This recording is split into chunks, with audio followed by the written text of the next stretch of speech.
کون ہوتے ہیں آپ کو گالیاں دینے والے؟ آئے ہائے، آہا، خدا گواہ ہے، قرآن میرے سامنے ہے، ہم اتنا ڈرتے تھے اپنے والد مرحوم صلی اللہ عنہ کو غریق رحمت فرمائے کہ اگر لڑائی ہو گئی تو یہاں تو جو ہونا سو ہونا ہے، گھر میں بھی مار پڑنی ہے، چاہے غلطی دوسرے کی ہو۔ ڈر یہ تھا کہ گھر جائیں گے اور کسی نے بھی بتا دیا کہ لڑا ہے تو مار پھر بھی ہمیں پڑے گی، ادھر بھی مار پڑے گی، لڑائی میں کوئی لڈو تھوڑی تقسیم ہوتے، ادھر بھی مار پڑے گی اور گھر بھی کیا ہوگی، پھینٹی لگے گی۔ یہ تربیت تھی ہمارے بڑوں کی۔ آج کیا ہے، اوے بے فکر ہو جا،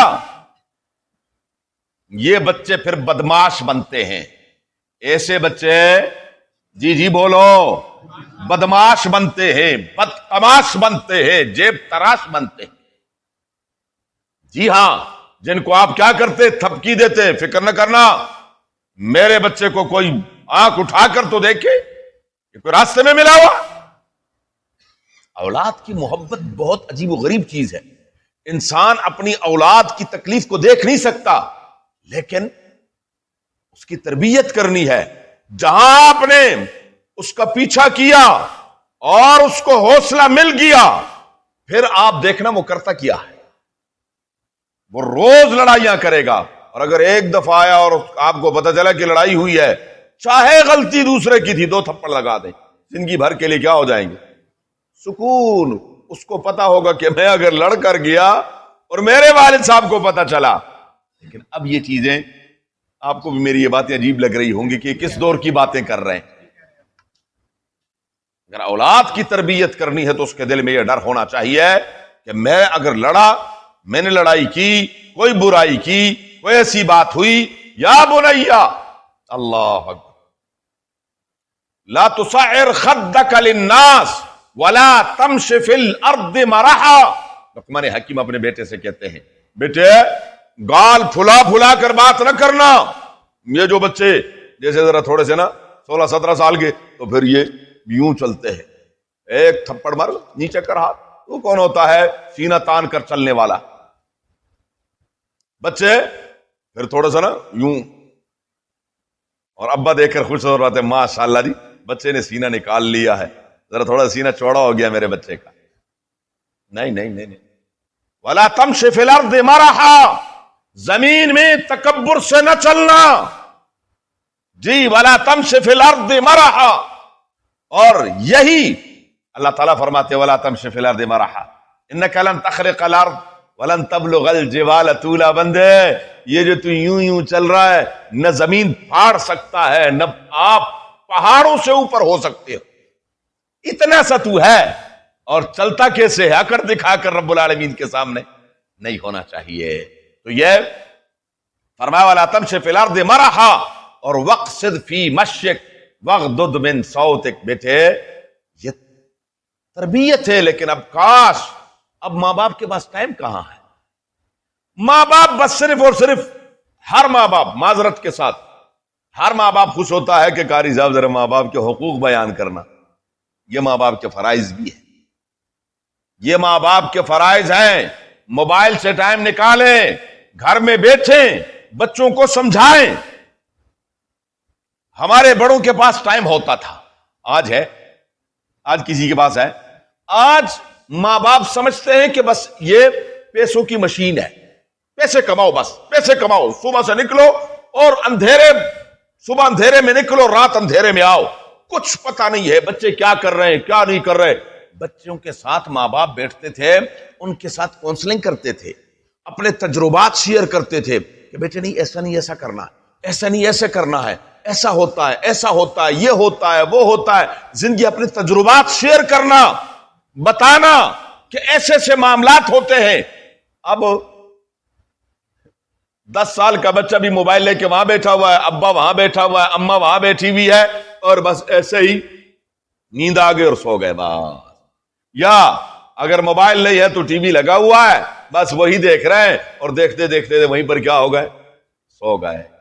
تھوڑا سا ٹائم نکال کر اپنے بچوں کے ساتھ، یہ بچوں کے حقوق ہیں ماں باپ پر، ان کے ساتھ باتیں کرنا، بتانا، سمجھانا، اپنے تجربات، سل المجرب ولا تسأل الحکیم، تجربہ کار سے پوچھیں کہ اس نے زندگی کیسے گزاری ہے، کیا کیا حالات آتے ہیں۔ بیٹے لوگ ایسے ملیں گے، آپ کو ایسے لوگ ملیں گے، اس انداز سے ملیں گے، اس انداز سے کوئی دوستی نہیں ہے، صرف اور صرف کیا ہے، پیسوں جب تک آپ کے پاس ہیں چڑھتے سورج کے سب پجاری ہوتے ہیں، جب اللہ نہ کرے نہ ہو تو نہ کوئی دوست ہے، نہ کوئی ساتھی ہے، نہ کچھ ہے۔ یہ تمام کی تمام باتیں یہ بچوں کو بتانے، یہ ماں باپ کے کیا ہیں، فرائض میں سے ہے۔ تو جب ماں باپ اپنے فرائض کو پورا کریں گے، اچھی تربیت۔ آخری بات، بچوں میں مساوات، بچوں کے اندر برابری انسان ہے، کوئی شک نہیں ہے، سب اولاد سے محبت ہوتی ہے، لیکن ایک آدھ یا تو چھوٹا ہوتا ہے کہ چھوٹے سے عموماً چھوٹے سے زیادہ پیار ہوتا ہے، چھوٹی بیٹی سے زیادہ پیار ہوتا ہے، یا بڑا بیٹا یا کوئی بیٹا سمجھدار بہت زیادہ ہوتا ہے، یا وہ ذہین و فطین بڑا ہوتا ہے تو انسان فطری طور پر اس کی طرف مائل ہوتا ہے۔ یا اگلی بات، نعمان بن بشیر رضی اللہ تعالیٰ عنہ فرماتے ہیں کہ نبی کریم صلی اللہ علیہ وسلم کی خدمت میں میرے والد مجھے لے کر گئے اور فرمایا میں نے اس کو اونٹ دیا ہے۔ نبی کریم صلی اللہ علیہ وسلم نے پوچھا، بشیر آپ نے نعمان کو جو اونٹ دیا دوسرے بیٹوں کو بھی دیے ہیں؟ فرمایا نہیں جی میں نے دوسروں کو تو نہیں دیا۔ آج کل کے دور میں بات کروں، جی میں نے اپنے اس بیٹے کو موٹر سائیکل لے کر دی ہے، کیا سب کو دی ہے؟ میں نے اس بیٹے کے نام اس بیٹی کے نام پلاٹ کیا ہے، کیا دوسری بیٹوں کو بھی نام پلاٹ کیے ہیں آپ نے؟ نہیں۔ فرمایا نہیں یہ ٹھیک نہیں ہے، یہ صحیح نہیں ہے۔ اولاد کے اندر مساوات، برابری، اور اس معاملے میں یہاں تو خیر ماشاءاللہ کچھ بہتر ہے، لیکن ہمارے پٹھانوں میں بہت زیادہ زیادتی کی جاتی ہے بچوں کے ساتھ۔ وہاں پر اچھا کھانا بیٹے کو ملے گا، اچھی چیز بیٹے کو ملے گی، بیٹے سے جو بچ جائے گی وہ بیٹی کھائے گی۔ ہاں یہ ناجائز، حرام ہے، یہ زیادتی ہے۔ بچے سب ایک جیسے ہیں، چاہے بیٹا ہے چاہے بیٹی ہے، کمزور ہے یا ذہین و فطین ہے، جو بھی ہے بچوں کے اندر کیا کرنا، مساوات، برابری۔ ایک بچہ تیز ہے، وہ کہیں ایسا نہ ہو جائے کہ سب کچھ پر کیا ہے اور آپ کو اندازہ بھی نہ ہو اور آپ بھی اس کے ہاں میں ہاں ملا رہے ہیں۔ ایک بچہ آپ کی خوشامد کر رہا ہے یا آپ کی ایسی وہ کر رہا ہے کہ اس سے وہ کسی نہ کسی طریقے سے، ان تمام چیزوں کا یہ ماں باپ کے اوپر فرض ہے کہ وہ اپنے بچوں کے درمیان مساوات۔ ہم کیا کرتے ہیں جی اپنی زندگی میں، ہم نے جی ماشاءاللہ اپنی زندگی میں اپنے بیٹوں کے نام مکان لگا دیا ہے، تو یہ بیٹیاں جو ہے یہ راستے میں ملی ہوئی تھی آپ کو، ان کے بھی حقوق ہیں، ان کو بھی حق دے دو، مساوات۔ کہیں قیامت کے دن ان کا ہاتھ میرا اور آپ کا جی گریبان نہ ہو، پاؤں ہمارے آدھے قبر میں ہوتے ہیں لیکن پھر بھی اللہ کا خوف نہیں ہوتا، پھر بھی جاتے ہوئے یہ حرکتیں کر کے جاتے ہیں کہ الامان والحفیظ، الامان والحفیظ۔ حضرت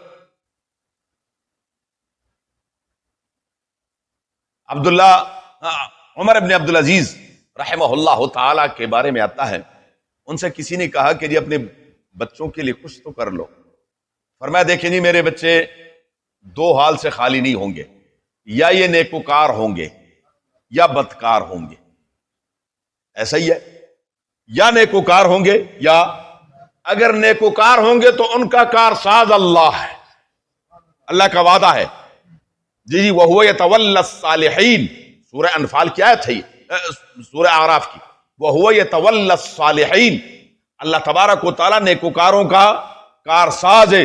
فرمایا جن کا کارساز وہ ہے تو پھر مجھے کیا ضرورت، اور اگر بدکار ہوں تو ان کے لیے چھوڑ کر جاؤں جو یہ بدکاریاں کرتے رہے اور وہاں قبر میں فرشتے میری خبر لے۔ کچھ سمجھ آئی بات؟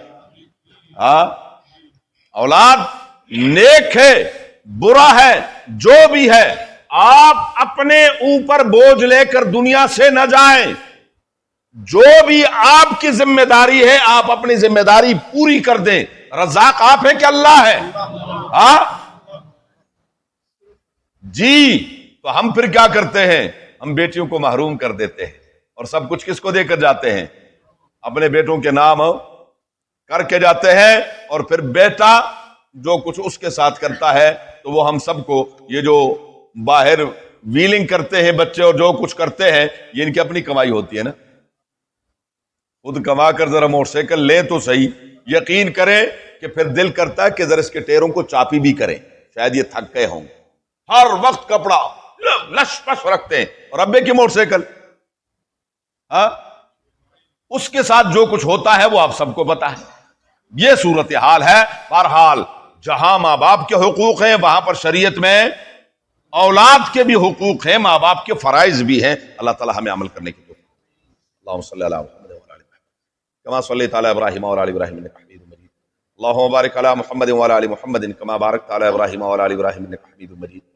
اللہم ارحمنا بالقرآن العظیم، اللہم ارحمنا بالقرآن العظیم، اللہم ارحمنا بالقرآن العظیم واجعلہ لنا اماما ونورا وہدی ورحمتا یا رب العالمین. اللہم ذکرنا منہ ما نسینا وعلمنا منہ ما جہلنا وارزقنا تلاوتہ آناء اللیل واطراف النہار واجعلہ لنا حجتا یا رب العالمین. اللہم نور قلوبنا بالقرآن وزین اخلاقنا بالقرآن ونجنا من النار بالقرآن وادخلنا الجنة بالقرآن. اللہم حصل مرادنا ويسر امورنا بجاہ حبیبک المصطفى ونبیک المرتضى صلی اللہ علیہ وآلہ واصحابہ اجمعین برحمتک یا ارحم الراحمین. جزاکم اللہ.